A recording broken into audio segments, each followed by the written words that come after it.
Hi friends, welcome to my channel. आप कैसे हो आप सब लोग? आज सॉल्व करते हैं हम लोग लीड कोड का problem 1897, redistribute characters to make all strings equal. तो काफी अच्छा कोडिंग क्वेश्चन है। तो इसको कुछ एग्जांपल्स के थ्रू समझते हैं इसके लॉजिक को, और हम उसके बाद इंप्लीमेंट भी करेंगे। तो let's start. You are given an array of string words zero index in one operation. Pick two distinct indices I and j where words of I is non-empty string and move any character from words of I to any position in words of j. Okay. Return true if you can make every string in words equal using any number of operations and false otherwise. Okay. तो तीनों strings को equal बनाना ये operation करके।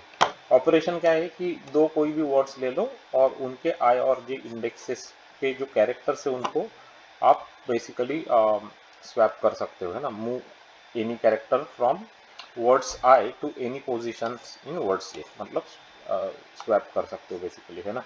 तो words dot length can be 100। तो एक word जो है वो मैक्सिमम 100 कैरेक्टर्स लॉन्ग हो सकता है, और कितने ज़्यादा से ज़्यादा 100 वर्ड्स वहाँ पे हो सकते हैं लोअर केस इंग्लिश लेटर्स के। तो एक एग्जांपल्स को समझते कि क्या बोल रहे हैं यहाँ पे बेसिकली, है ना। तो तीन वर्ड्स दिए गए हमको, ए बी सी, ए बी सी और एक बी सी है ना। तो मैंने क्या किया बेसिकली, तो मूव मतलब स्वैप नहीं, तो वो मैं गलती से बोल दिया है। तो मूव मतलब actually you can take one character and move to other word basically, है ना। तो मैंने क्या करा, उसने क्या बोला देखो अभी, first a in words 1 to front of words 2, है ना। तो मैं क्या कर सकता हूँ कि ये वर्ड ए को लेता हूँ, ये कैरेक्टर ए को लेता हूँ यहाँ से, और ये जो बीसी है इसके आगे लगा देता हूँ मैं इसको। तो ये ए तो यहाँ से चला गया, और यहाँ पे ये बीसी क्या बन गया, एबीसी बन गया, है ना। ये तो समझ में आ गया ना तुम्हें। तो ये है एक ऑपरेशन किया हमने, ये जो ऑपरेशन उसने बोला यहाँ पे, तो वही है वो बेसिकली कि in one operation pick two distinct indices and then words of I is non-empty string and move any character from words of I to any position in words of J। तो A को लिया और A को यहाँ पे move कर दिया, है ना। समझ में आ गया, ये हो गया मूव। तो अभी क्या सभी जो वर्ड से इक्वल हो गए क्या, तो ये ABC है, ये भी ABC है और ये भी ABC है, सब वर्ड्स जो है वो इक्वल हो गए, है ना। अगर ऐसे आप कर सकते हो तो ट्रू करना है आपको, नहीं कर सकते हो तो फॉल्स करना है। That's what the problem is. Okay, so समझ में आ गया ना। तो यहाँ पे अभी आप कुछ भी करेंगे तो ये वर्ड्स इक्वल हो नहीं सकेंगे, है ना। समझा ना, क्योंकि बी को मूव करेंगे इधर तो वो ये हो जाएगा। तो ये बेसिकली इट्स इम्पॉसिबल, है ना, impossible to make all the strings equal. तो आप फॉल्स करेंगे इस कंडीशन में।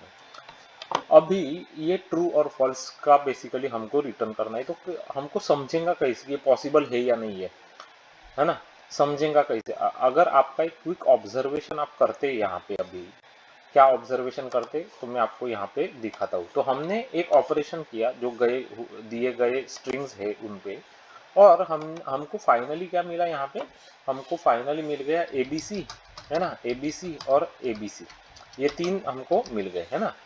ओके, तो ये इक्वल हो गए।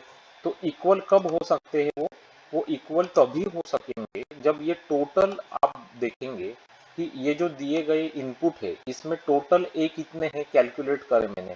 तो टोटल ए कितने हैं वो कैलकुलेट किए, कितने हैं, एक, दो और तीन, तीन ए है। मैंने एक, जैसे आप सोच सकते हैं कि एक एरे बना लिया या मैप बना लिया, जो भी है मतलब, है ना। तो ए कितनी बार आया, तीन बार आया।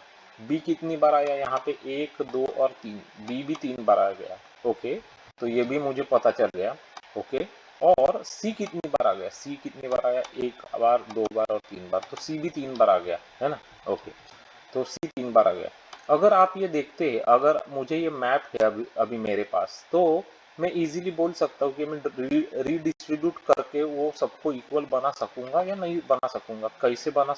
कैसे मैं बोल सकता हूँ इस मैप को देख के, क्योंकि मुझे टोटल नंबर ऑफ वर्ड्स कितने हैं वो पता है। टोटल नंबर ऑफ वर्ड्स कितने हैं, तीन है।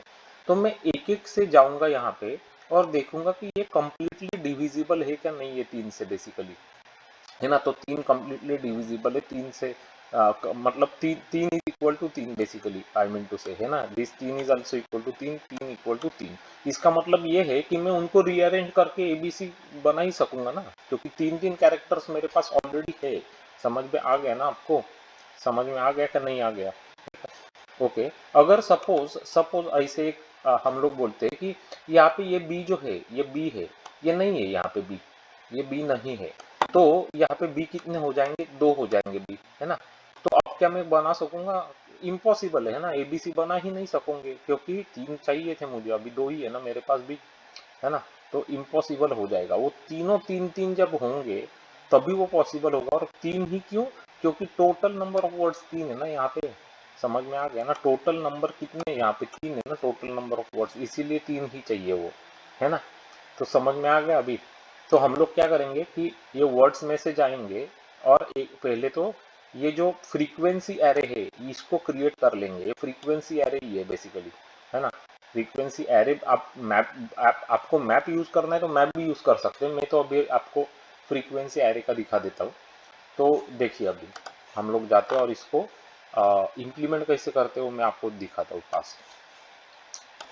तो ये देखिए अभी मेक इक्वल, तो वर्ड्स मुझे दिए गए हैं, स्ट्रिंग एरे है ये। तो एन मतलब कितने वर्ड है मैंने निकाल लिए वर्ड्स डॉट लेंथ से, मैंने फ्रीक्वेंसी एरे बना लिया 26। 26 ही क्यों, क्योंकि लोअर केस इंग्लिश लेटर से A B C D to Z कितने हो गए, टोटल 26 हो गए।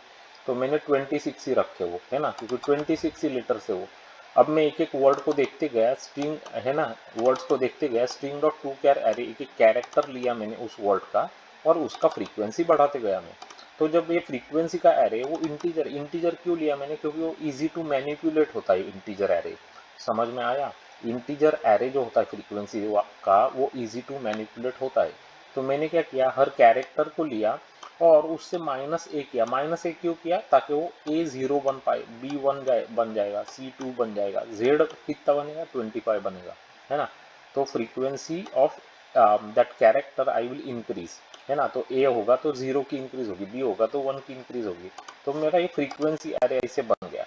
तो अभी ए की जगह यहाँ पे क्या आएगा, एक्चुअली एरे में 0 आएगा, बी की जगह क्या आएगा, यहाँ पे 1 आएगा, सी की जगह क्या आएगा, 2 होगा यहाँ पे। ये आपको मैंने समझाने के लिए एबीसी लिखा था, ओके। तो फ्रीक्वेंसी एरे बन गया। अभी फ्रीक्वेंसी एरे बनने के बाद मुझे क्या देखना है, सभी 26 कैरेक्टर्स को जानना है। अगर उसकी फ्रीक्वेंसी 0 नहीं है और उसकी फ्रीक्वेंसी n से कंप्लीटली डिविजिबल नहीं है, बेसिकली n से अगर वो कंप्लीटली डिविजिबल नहीं होती है फ्रीक्वेंसी, तो मैं फॉल्स कर दूंगा डायरेक्ट जाके, है ना। वो कंप्लीटली डिविजिबल होनी चाहिए। जैसे ये कंडीशन देखो, 3 मॉड 3, 3 मॉड 3, 3 मॉड 3 हो जाएगा ना, तो सभी डिविजिबल बाय 3 है। इसका मतलब ये है कि मैं उनको रीडिस्ट्रीब्यूट करके सेम वर्ड्स बना सकता हूँ बेसिकली, है ना। एट द एंड मैं आके रिटर्न ट्रू कर दूंगा, यहाँ पे आता हूँ तो एक भी कैरेक्टर मिलता है जो mod n is not equal to 0 हो जा रहा है, तो आप डायरेक्टली फॉल्स कर देंगे यहाँ पे, क्योंकि इम्पॉसिबल हो जाएगा वो वर्ड्स को वैसे बनाना, है ना। इक्वल वर्ड्स बनाना इम्पॉसिबल होगा उस कंडीशन में, ठीक है। तो अब इसकी एल्गोरिदम एनालिसिस की बात करते हैं। तो ये फॉर लूप है जो हर वर्ड्स को देख रहा है, और ये है 26 वाला। तो ऑर्डर ऑफ 26 है और ये ऑर्डर ऑफ एन है ना। तो जो इसमें ज़्यादा होगा वो होगा आपका टाइम कॉम्प्लेक्सिटी, ठीक है, ओके। और आपका स्पेस कॉम्प्लेक्सिटी क्या होगा, ऑर्डर ऑफ 26, क्योंकि आपके पास फ्रीक्वेंसी का एरे यूज किया आपने। तो अभी ये ऑर्डर ऑफ 26 भी बोल सकते हो, और आपको बोलना है तो कांस्टेंट भी बोल सकते हो, क्योंकि वो 26 तो बदलने वाला है नहीं, तो कांस्टेंट भी बोला जा सकता है, ठीक है। तो अभी हम लोग अभी इसको रन कराते हैं और देखते हैं कि आंसर्स करेक्ट आ रहे या नहीं आ रहे हमारे। तो देखिए अभी फर्स्ट का ट्रू आ गया, तो करेक्ट आंसर आ रहा है हमारा, और इसका देखो फॉल्स आ गया, क्योंकि यहाँ पे आप देख सकते हो ए 2 बार आ रहा है और बी एक ही बार आ रहा है, तो नहीं हो सकेगा ना, पॉसिबल ही नहीं है। तो सबमिट करते इसको अभी हम लोग, और मेक श्योर कि हमारा कोड करेक्टली एक्सेप्ट हो रहा है यहाँ पे। तो कोड करेक्टली एक्सेप्ट हो चुका है यहाँ पे, आप देख सकते हो 39.81% दिखा रहा है। एक बार फिर से ट्राई कर लेते इसका, क्योंकि ये नंबर चेंज होते रहते तो पता नहीं है नंबर्स का। देखो अभी चेंज हो गया, अभी 95.26% आई गाइस, ब्यूटीफुल ब्यूटीफुल ग्रेट। मैं वही सोचा कि इसका इतना कैसे कर, तो देखो बढ़िया एकदम सॉल्यूशन है ये। तो ये है आपका प्रॉब्लम लीड कोड का 1897, redistribute characters to make all strings equal. तो कैसे लगा आपको ये सॉल्यूशन और ये लॉजिक, तो आप करके ज़रूर बताना। और अगर ये एग्जाम्पल, ये लॉजिक कंप्लीटली समझ में आ गया आपको, तो इसके लिए एक लाइक तो ज़रूर बनता है गाइस, है ना, ठीक है ना। जनरस बनिए थोड़ा और लाइक करिए अभी का अभी जाके, और उसके बाद हमारे चैनल को सब्सक्राइब भी करिए। हमारा कुछ टारगेट है कुछ सब्सक्राइबर्स अचीव करने का, तो अचीव करने में हेल्प हो जाएगी। तो अभी के अभी सब्सक्राइब जरूर करना। Click on the bell notification icon button, तो आपको इसी तरीके के अच्छे क्वालिटीज के प्रॉब्लम्स के नोटिफिकेशंस मिलते रहेंगे। अगर आपने अब तक प्लेलिस्ट चेक नहीं किया हमारे चैनल का, तो don't miss out on our very important playlist. आपके इंटरव्यू प्रिपरेशन में बहुत ही काम आएगी। तो कौन से प्लेलिस्ट में देखनी चाहिए, तो देखिए आप बीएफएस डीएफएस के प्रॉब्लम्स का प्लेलिस्ट ये पहले देख लेना, ये सबसे ज़्यादा इंपॉर्टेंट है। उसके बाद क्या देखना है, graphs matrices binary search trees binary trees का प्लेलिस्ट, उसके बाद बाइनरी सर्च के प्रॉब्लम्स का प्लेलिस्ट, उसके बाद डायनेमिक प्रोग्रामिंग रिकर्शन मेमोराइजेशन का प्लेलिस्ट। और डेटा स्ट्रक्चर्स के लिए आप क्या देखेंगे, तो उसके लिए आप देखेंगे stacks cues priority queues min max heap arrays array list link list का प्लेलिस्ट। तो ये बहुत अच्छा आपको इंटरव्यूज के लिए प्रिपेयर करा लेंगे, है ना। और जावा J2E कंसल्टेंट है अगर आप, और जावा डेवलपर है, टेलीफोनिक इंटरव्यूज दे रहे, तो आपके लिए बहुत ही इंपॉर्टेंट वीडियो है। सर्च कर लेना चैनल पे जावा J2E टेलीफोनिक इंटरव्यू क्वेश्चंस करके, तो आपको वो टेलीफोनिक वीडियोस मिल जाएंगे, बहुत काम को आएंगे आपकी टेलीफोनिक इंटरव्यूज के लिए। माई सिक्वल सीक्वल प्रोग्रामिंग से रिलेटेड भी बहुत इंपॉर्टेंट प्रॉब्लम्स हमने कैप्चर कर लिए माई सिक्वल सीक्वल के प्रोग्रामिंग लिस्ट में।